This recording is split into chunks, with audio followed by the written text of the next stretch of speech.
और तो और टूनी की सास भी टूनी का जीना हराम करके रखती थी। दोनों माँ बेटे टूनी को हर समय कोसते रहते थे। एक दिन की बात है, बेटा सोनू, क्या किया जाए इस टूनी का। तेरे बाबूजी तो मर गए और छोड़ गए इस कलयूटी को हमारी छाती पर मूंग दलने को। मैं अपनी सहेलियों की बहुओं को देखती हूँ तो खुद पर शर्म आ जाती है। उन सभी की बहुएं बहुत ही सुंदर और गोरी गोरी हैं, और ये मेरे इकलौते बेटे की पत्नी इतनी काली।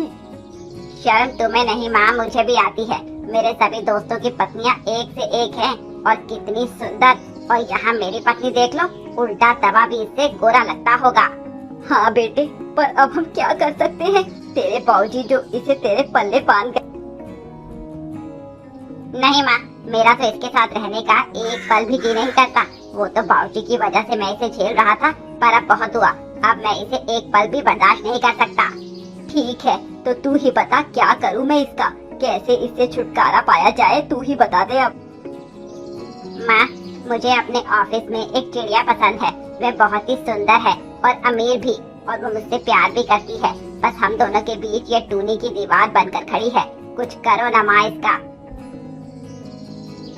ठीक है, वो तू सब मुझ पर छोड़ दे, मैं सब कर दूंगी, पर पहले तू अपनी गर्लफ्रेंड से तो मिलवा मुझे। ठीक है माँ, कल आपको उससे मिलवाने चलता हूँ। तभी चाय लेकर टूनी आ जाती है। लीजिए, चाय नाश्ता कर लीजिए सोनू जी। मैंने कितनी बार तुझसे कहा है, जब भी मैं कहीं बाहर जाया करूँ तू मेरे सामने मत आया कर। तुझे देखते ही मेरा सारा दिन बर्बाद हो जाता है। पता नहीं किस मनहूस घड़ी में मेरे पापा ने तुमसे मेरी शादी करवा दी। ये सुनकर टूनी बहुत रोने लगती है। चल, अब अपने नकली आंसू मत दिखा और घर जाकर काम कर। वैसे भी तू किसी काम की नहीं, दिन भर बिस्तर ही तो तोड़ती रहती है। टूनी के लिए कोई आम बात नहीं थी, यह तो उसके साथ हमेशा ही होता रहता था। सोनू और गौरी कभी भी उससे प्यार से बात नहीं करते थे, हमेशा उसे ताने मारते रहते। अगले दिन सोनू अपनी प्रेमिका लूसी को लेकर एक रेस्टोरेंट में चला जाता है और वहीं अपनी माँ को बुला लेता है। नमस्ते माँ जी, कैसी हैं आप? मैं तो ठीक हूँ बेटी, तू कैसी है? माँ बाबा सब ठीक है ना तुम्हारे? हाँ आंटी, सब ठीक है। आपको देखकर मैं आज बहुत खुश हूँ। मैं हमेशा सोनू जी से यही कहती रहती थी कि माँ जी से मिलवा दो, पर इन्होंने मुझे आपसे कभी मिलवाया ही नहीं। हाँ बेटी, वो इसीलिए क्योंकि मैं काम में बहुत व्यस्त रहती हूँ ना, समय ही नहीं मिल पाता, और ऊपर से वो टूनी दिमाग खराब करके रखती है मेरा। माँ जी, आप चिंता मत करिए, एक बार मेरी सोनू जी से शादी हो जाए, फिर हम दोनों सास बहू मिलकर उस टूनी की तो अकल ठिकाने लगा देंगे। हाँ बहू, तू जल्दी से आजा मेरे घर। वैसे भी उस काली बहू को देख देख कर मेरा आधा खून वैसे ही जल चुका है। तू आएगी तो आंखों को थोड़ी राहत मिलेगी। उधर टूनी को इस बात का पता नहीं था, वो अपने पति को अच्छा मानती थी।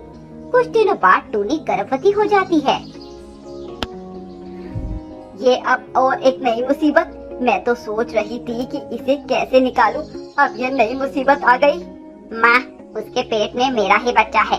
अगर उससे हमें बेटा मिल जाता है तो हम उसे रख लेंगे, और अगर लड़की हो गई तो उसी के साथ इसे बाहर निकाल देंगे। शाबाश मेरे बेटे, यह करी ना तूने 100% की बात। वैसे तू ये बता, तू मेरी नई बहू गौरी को कब लेकर आ रहा है? कल ही माँ, उसके माँ बाप राजी हो गए। हम दोनों कल ही शादी करके घर आ जाएंगे। तब तक तुम इसका सामान मेरे कमरे से निकाल देना। ठीक है मेरे बेटे, यह सब तो हो जाएगा, तू चिंता मत कर।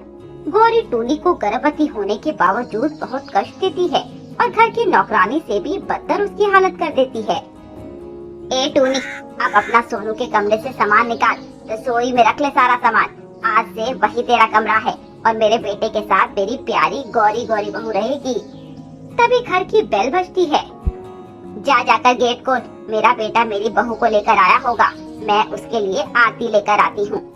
टूनी जाकर गेट खोलती है तो देखती है कि सोनू उसकी सौतन लेकर आया हुआ था। हट परे, मेरे प्यारे बहू और बेटे को किसी की नजर न लगे, बुरी नजर वाले तेरा मुंह काला।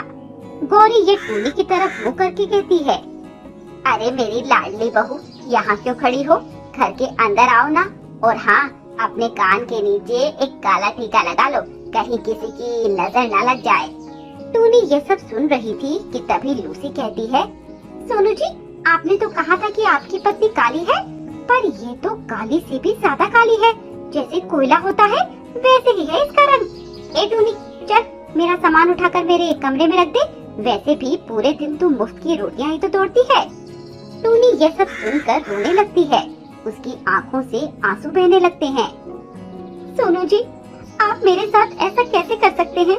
मेरे होते हुए आप दूसरी शादी कैसे कर सकते हैं? ये कानूनन जुर्म है। अच्छा, तो अब तू मुझे सिखाएगी कि क्या सही है क्या गलत? रुक, तुझे तो मैं अभी बताता हूँ। अगले दिन सोनू जल्दी काम पर चला जाता है और गौरी भी अपने सहेलियों से मिलने चली जाती है। बस बचते हैं टूनी और लूसी। लूसी टूनी से कहती है, ए टूनी, चल इधर आकर मेरे पैर दबा, मेरे पैरों में सुबह से बहुत दर्द हो रहा है। ठीक है, मैं तेल लेकर आती हूँ। टूनी तेल ले चंपी कर दी, सर में बहुत तेज दर्द हो रहा है मेरा। पर लूसी जी, मुझे तो खाना भी बनाना है, वो लोग आएंगे तो खाना मांगेंगे। तू पहले मेरा काम कर, फिर खाना बनाना। यहाँ मेरा सर दर्द से फटा जा रहा है और तुझे खाना बनाने की पड़ी है। टूनी लूसी के सर की चंपी करने लगती है, तभी उससे गलती से उसके बाल जोर से दब जाते हैं। तो लूसी गुस्से से टूनी को कहती है, पागल वागल है क्या तू? तुझे रत्ती भर की अकल नहीं है? इतनी जोर से मेरे सारे बाल नोचती है। क्या चाहती है कि मैं गंजी हो जाऊं और तेरी तरह बदसूरत हो जाऊं ताकि सोनू जी मुझे छोड़ दे? हाँ। नहीं लूसी बहन, वो तो बस गलती से हो गया। आप बैठिए, मैं दोबारा से करती हूँ। अरे नारे बाबा, तेरा क्या पता, कहीं तू मेरे सारे बाल नोच दे। वैसे भी अंदर ही अंदर तू मुझसे जलती है। तभी सोनू और गौरी लौट कर आते हैं। ए टूनी, चल खाना लगा हमारे लिए। हाँ, बहुत जोरों की भूख लगी हुई है। पर माँ जी, मैंने तो अभी तक कुछ बनाया ही नहीं। बनाया नहीं तो सुबह से उठकर तू कर क्या रही है? वो लूसी जी ने कहा उनके पैरों में दर्द है, तो मैं उनके पैर दबाने लगी। ये सुनकर लूसी कहती है, आय हाय, कितना झूठ बोलती है तू टूनी। मैंने भला तुझसे कब कहा कि मेरे पैरों में दर्द है और मेरे पैर दबा दे? हे भगवान, तुम्हें इतना झूठ बोलना नहीं चाहिए। क्यों रे, अब तू झूठ भी बोलने लगी है? आपको पता है, अभी तक ये घोड़े बेचकर सो रही थी और आपके जाते ही जगी है। क्यों री, घर के काम नहीं होते तुझसे? तुझे पूरा दिन आराम करने को चाहिए क्या? माँ, लगता है इसको खुराक की जरूरत है, इसके बिना इसका काम नहीं चलता। सोनू फिर से अपनी बेल्ट उतारता है और टूनी को मारने लगता है। टूनी को पिटता देख लूसी बहुत खुश होती है। लूसी के आने से टूनी के दिन और बुरे हो गए थे। आए न आए दिन टूनी को किसी न किसी बात पर वे बेवजह पिटवाती रहती थी। जैसे ही 9 महीने बीत जाते हैं, टूनी को 2 जुड़वा बच्चियां होती। लड़की को देखकर गौरी और कालू की आत्मा मर जाती है और वह टूनी को उन नवजात बच्चों के साथ घर से निकाल देती है। निकल जा हमारे घर से, अब हमें तेरी कोई जरूरत नहीं है। पर माँ जी, मैं इन छोटी छोटी बच्चियों को लेकर कहाँ जाऊँ? कहीं भी जा, हमने इनका ठेका नहीं उठा रखा। वैसे भी तू अब हमारे लिए बोझ है, बोझ। हम तुझे पालेंगे या तेरी बेटियों को? टूनी उन दोनों के सामने बहुत हाथ पैर जोड़ती है, पर वे सभी टूनी को धक्के मार के घर से निकाल देते हैं। टूनी बेचारी उन दोनों बच्चियों को लेकर फुटपाथ पर रहने लगती है। ऐसे ही 20 साल बीत जाते हैं। टूनी की दोनों बेटियां अब अपने पैरों पर खड़ी हो जाती हैं और अपने लिए एक सुंदर सा घर भी बना लेती हैं। टूनी अब बहुत खुश रहती है। उसकी बेटियां उसके बेटों की तरह ख्याल रखती थी और उधर लूसी को इतने सालों से कोई बच्चा नहीं होता। सोनू बेटा, इस लूसी को एक बेटा तो छोड़, एक बेटी तक नहीं हुई। लगता है ये बांझ है, बांझ। हाँ माँ, मुझे भी यही लगता है। देखो ना, हमारी शादी को 20 साल हो गए, अभी तक इसको एक बच्चा नहीं हुआ। इसमें ही कुछ खोट है माँ। तो क्या करें इसका? करना क्या है माँ, इसे घर से बाहर फेंक दो। वैसे भी ये हमारे किसी काम की नहीं है। कहते हैं ना, जैसी करनी वैसी भरनी। जिस तरह लूसी ने टूनी को बोझ कहकर घर से निकाला था, उसी तरह अब लूसी भी सोनू और गौरी पर बोझ बन गई थी।